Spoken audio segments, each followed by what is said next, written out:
เจ้าขึ้นมาเยอะมากๆ462 คนเด้อท่านผู้ชมเลยเจ้าพญาปิดเสก thank you thank you thank you thank you เลยเด้อท่านผู้ชมเลย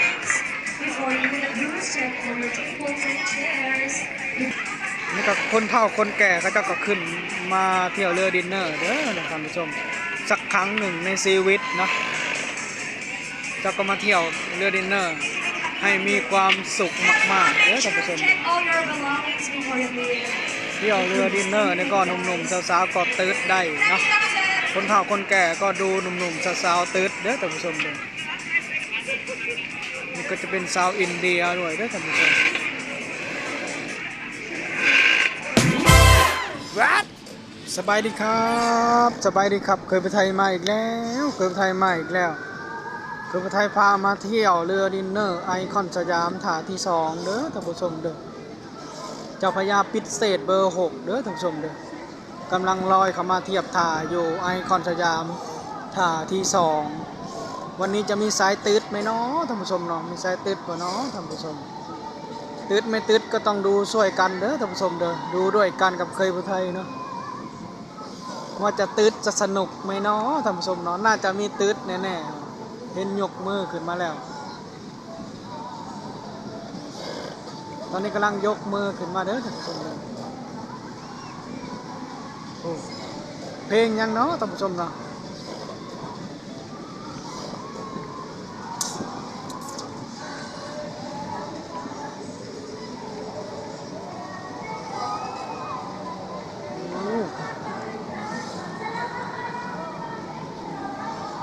ดูเดอะโอปูเล่น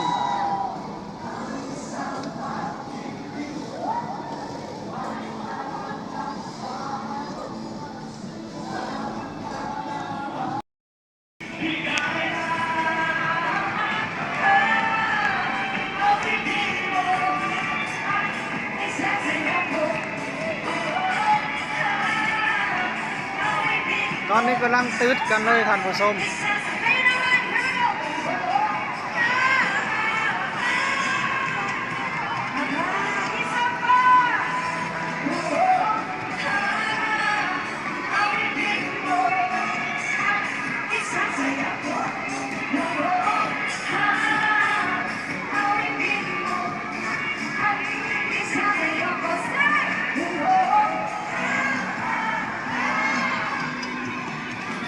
นี่ก็บรรยากาศอยู่ในเรือเด้อท่านผู้ชมเด้อ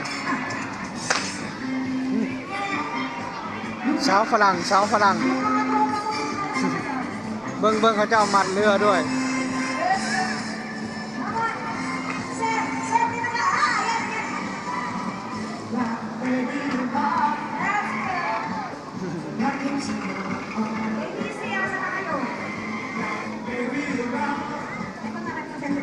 เจ้ามัดเรือด้วยเด้อท่านผู้ชมบางคนก็พาลูกน้อยมาเที่ยวด้วยอยู่ภายในนะฝรั่งน่าจะเป็นชาวอินเดียนะ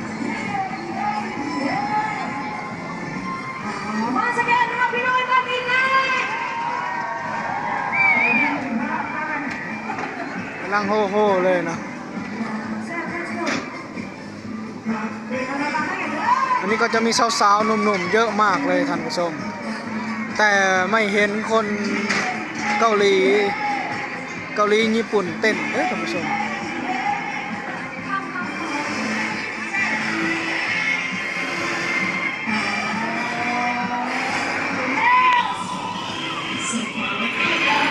นี่ก็ขึ้นมาเลยเด้อท่านผู้ชมเลยพระเจ้าขึ้นมาแล้วนะ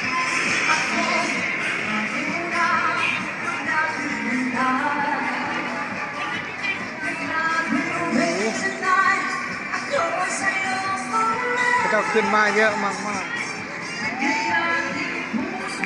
ตรงนี้ก็ยังเต้นกันอยู่เหมือนเดิมท่านผู้ชม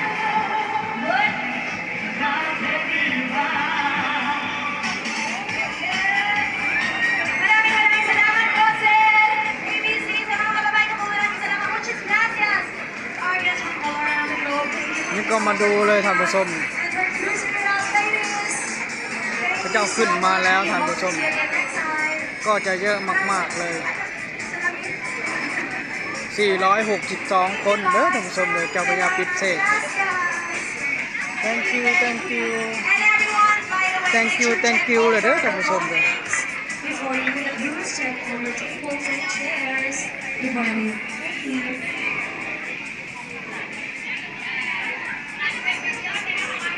นี่ก็มาดูใกล้ๆก่อนเนาะแอบดูท่านผู้ชมนี่ก็คนเฒ่าคนแก่เขาเจ้าก็ขึ้นมาเที่ยวเรือดินเนอร์เด้อท่านผู้ชมสักครั้งหนึ่งในชีวิตเนาะเจ้าก็มาเที่ยวเรือดินเนอร์ให้มีความสุขมากๆเด้อท่านผู้ชม Check all your belongings before you leave. เที่ยวเรือดินเนอร์นี่ก็หนุ่มๆสาวๆก็ตืดได้เนาะคนเฒ่าคนแก่ก็ดูหนุ่มๆสาวๆตืดเด้อท่านผู้ชมเด้อนี่ก็จะเป็นสาวอินเดียด้วยเด้อท่านผู้ชม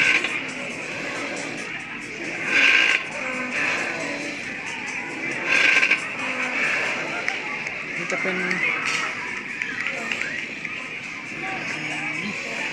ตืดขึ้นมาเลยท่านผู้ชม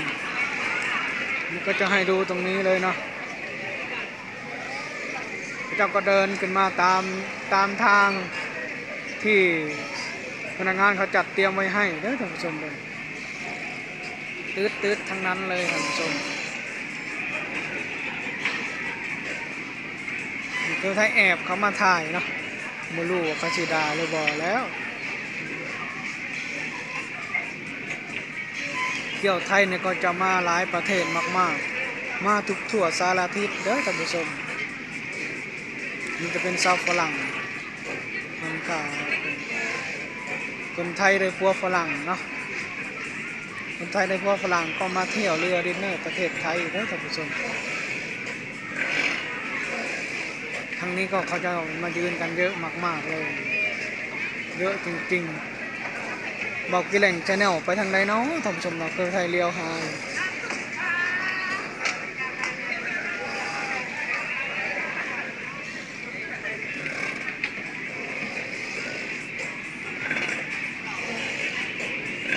462 คนนี่ก็จะเยอะมากๆท่านผู้ชมเต็มเรือเต็มลำแน่นอนเด้อท่านผู้ชมโอ้โหดูเขาจะทยอยเดินขึ้นมานะค่อยๆเดินไม่รีบไม่ตักไม่ดันกันเด้อท่านผู้ชมเขาเจ้า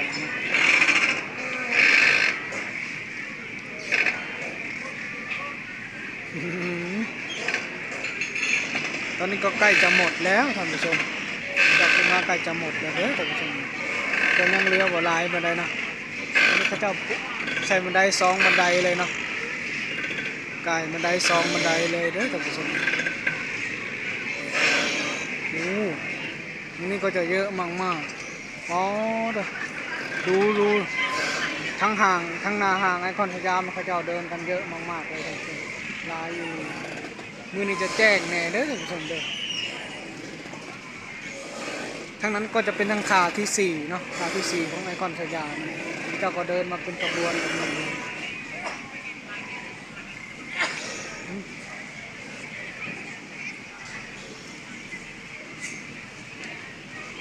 โอ้462 คนไม่ธรรมดาเนี่ยท่านผู้ชมเยอะมากๆเจ้าพาลูกมาเที่ยวเด้อท่านผู้ชม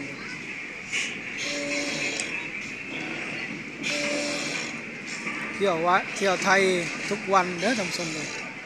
ก็จะเยอะมากทุกวันเนาะนี่ก็จะเป็นวันศุกร์วันที่21 มีนาคม 2568เด้อท่านผู้ชมเลยถ้าใครฝากกดไลค์กดแชร์กดติดตามคอมเมนต์ติชมได้เนาะ